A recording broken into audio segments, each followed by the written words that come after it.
I said, empty your mind. Be formless, shapeless, like water. Now you put water into a cup, it becomes the cup. You put water into a bottle, it becomes the bottle. You put it in a teapot, it becomes the teapot. Now water can flow or it can crash. Be water, my friend. To me, okay, to me, ultimately, martial art means honestly expressing yourself. Now, it is very difficult to do. I mean, it is easy for me to put on a show and be cocky and be flooded with a cocky feeling and then feel like pretty cool and all that. Or I can make all kinds of phony things, you see what I mean? Blinded by it. Or I can show you some really fancy movement. But to express oneself honestly, not lying to oneself, and to express myself honestly, that, my friend, is very hard to do. All type of knowledge ultimately means self-knowledge. So therefore, they're coming in to, and ask me to teach them not so much of how to defend themselves or how to do somebody in. Rather, they want to learn to express themselves through some movement, be it anger, be it determination, or whatsoever. So in other words, what I'm saying, therefore, is that he is paying me to show him in combative form the art of expressing the human body. Actually, you see, I mean, it's a combination of both. I mean, here it is the natural instinct, and here is control. You are to combine the two in harmony.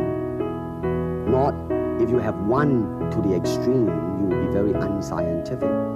If you have another to the extreme, you become all of a sudden a mechanical man, no longer a human being. So it is a successful combination of both. So therefore, it is not only, so therefore it's not pure naturalness or unnaturalness. The ideal is unnatural naturalness or natural unnaturalness. Well, first we use the feet. That's and then we use the elbow. And use the thumb too. You name it, man. We use it all. You have to, you see, because, that is the expression of the human body. Everything, not just the hand. When you're talking about fighting as it is, with no rules. Real fighting. Well then, baby, you better train every part of your body. And when you do punch, now I'm leaning forward a little bit, hoping not to hurt any camera angle. You gotta put the whole hip into it and snap it and get all your energy in there and make this into a weapon.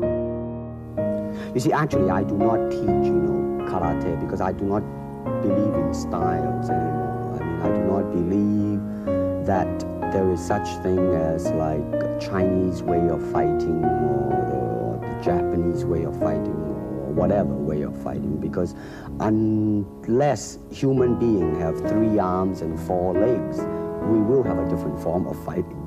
But basically, we have only 2 hands and 2 feet. So styles tends to not only separate man, because they have their own doctrines, and then the doctrine became the gospel truth, that you cannot change, But if you do not have styles, if you just say, well, here I am, as a human being, how can I express myself totally and completely? Now, that way, you won't create a style, because style is a crystallization, that way, it's a process of continuing growth. Martial art has a very, very deep meaning as far as my life is concerned, because as an actor, as a martial artist, as a human being, all these I have learned from martial art. You know what I want to think of myself? As a human being. Because, I don't want to sound like, as Confucius say, but under the sky, under the heaven, man, there is but one family. It just so happened, man, that people are different.